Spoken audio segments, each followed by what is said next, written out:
Real horror story. दोस्तों, 1920 film India की सबसे ज्यादा पॉपुलर हॉरर फिल्म्स में से एक है। लेकिन क्या आपको पता है कि इसकी शूटिंग एक ऐसी जगह हुई है जिसके ऊपर खुद एक हॉरर फिल्म बन सकती है। एलर्टन कासल कैसल दुनिया की सबसे हॉन्टेड जगहों में से एक है। ये सिर्फ अपनी ब्यूटी के लिए ही नहीं बल्कि अपने हॉरर लेजेंड्स के लिए भी फेमस है। लेकिन इसके बावजूद इस कासल में आज भी कई वीआईपी पार्टीज और गेट टुगेदर्स होते हैं। इसी के चलते विलियम्स फैमिली ने भी डिसाइड किया था कि वो अपनी छोटी बेटी कैरन की बर्थडे पार्टी एलर्टन कासल में ही थ्रो करेंगे। विलियम्स फैमिली कई सालों से लंदन में रह रही थी और उनकी छोटी बेटी कैरन 10 साल की होने वाली थी। कैरन का एक बड़ा भाई भी था जिसका नाम हैरी था। हैरी अपने घर में किसी से भी ज्यादा बात नहीं करता था। सबको लगता था कि शायद टीनेजर होने की वजह से वो शांत रहता है, मगर कैरन को हमेशा ही लगता था कि हैरी बहुत परेशान रहता है। हैरी ने अपने पेरेंट्स को एलर्टन कासल आने से कई बार मना किया था, मगर उन्होंने उसकी बात नहीं सुनी और कासल को 5 दिन के लिए बुक कर लिया। 5वें दिन कैरन की बर्थडे पार्टी थी। विलियम्स फैमिली जैसे ही एलर्टन कासल पहुंचे, हैरी के हाव भाव और ज्यादा बदल गए। ये बात कैरन ने नोटिस कर ली और उसने अपने भाई से पूछने की कोशिश की कि आखिर बात क्या थी, मगर वो कुछ नहीं बोला। उन्हें वहां पहुंचते पहुंचते रात हो गई थी और इसी वजह से विलियम्स फैमिली खाना खा के सोने चली गई। अपने रूम तक जाते हुए कैरन को स्टेयरकेस पर एक बच्चा दिखा जिसकी उम्र लगभग उसके जितनी ही थी। कैरन ने हाथ हिलाकर उस बच्चे को वेव किया, मगर वो बच्चा सीढ़ियों से ऊपर भाग गया। कैरन भी उसके पीछे पीछे जाने लगी और उसने देखा कि वो बच्चा उसके भाई हैरी के रूम में घुस रहा था। कैरन रूम के अंदर जा पाती उससे पहले ही उसने देखा कि हैरी दौड़ता हुआ अपने रूम से बाहर आया।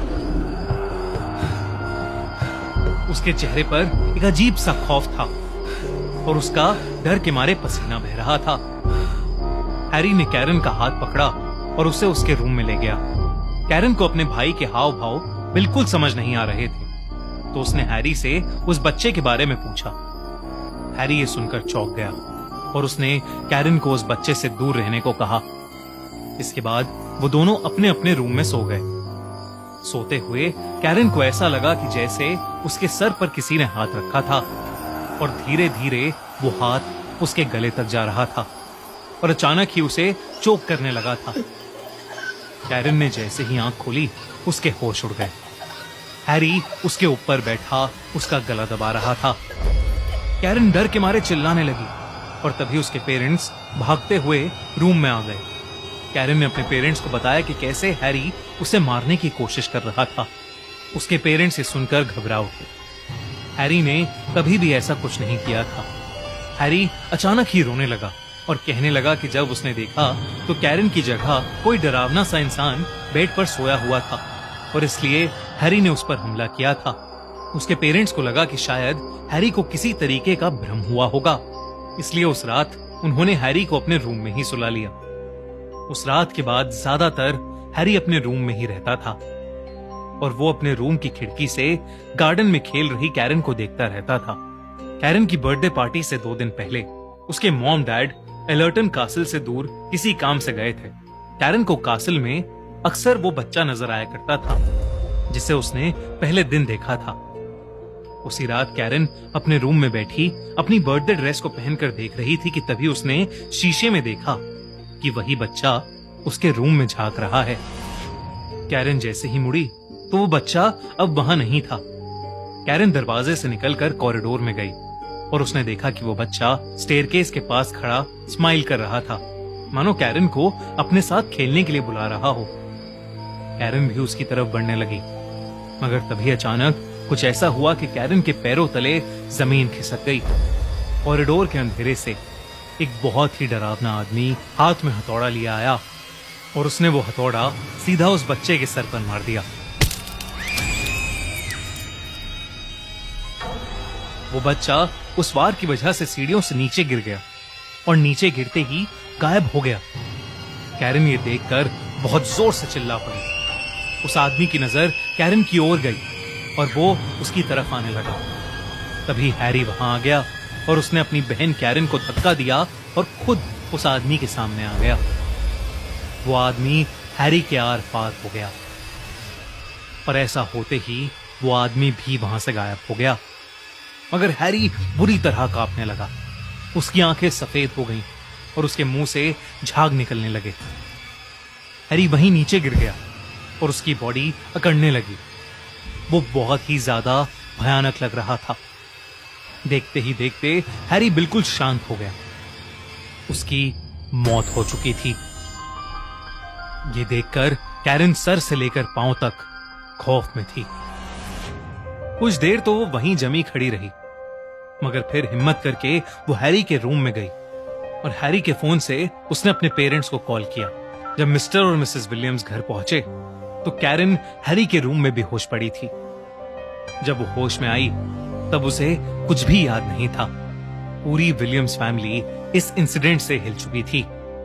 उन्होंने जब हैरी का सामान छाना तो उन्हें उसकी एक डायरी मिली, जिसमें उसने लिखा था कि उसे मरे हुए लोग नजर आते थे। हैरी ने बचपन में भी ये सब अपनी मॉम को बताने की कोशिश की थी, पर उन्होंने कभी उसका विश्वास नहीं किया और हैरी का मजाक समझकर उसे इग्नोर कर दिया। हैरी को अपना एक गिफ्ट एक कर्ज की तरह लगने लगा था और वो कैरन की सेफ्टी के लिए बहुत परेशान रहता था। एलर्टन कासिल में आते ही हैरी को वहां रह रही आत्माएं दिखने लगी थीं और वो ये जानकर और परेशान हो गया था कि कैरन को भी उस बच्चे की आत्मा नजर आने लगी थी। उस बच्चे के अलावा वहां एक और ईविल आत्मा भी थी जो कैरन को हार्म करना चाहती थी और उसी आत्मा से कैरन को बचाते बचाते हैरी ने अपनी जान दे दी। आसपास पूछने पर पता चला कि हैरी सच कह रहा था। इस कैसल की कहानियों पर माने तो वहां 3 आत्माएं रहती थीं। कभी किसी को एक औरत का भूत दिखता था जिसे लोग कैसल की मालकिन कहते थे, तो कभी एक छोटे बच्चे का, और साथ ही वहां एक बहुत ही इविल स्पिरिट का भूत भी था। वो लोग कहते हैं कि वो इविल स्पिरिट एक कारपेंटर की है जो उस कैसल में काम करता था। उस कारपेंटर की कैसल के मालिक से लड़ाई हो गई थी और इसलिए उस कैसल के मालिक ने बड़ी बेरहमी से उसे मार डाला था।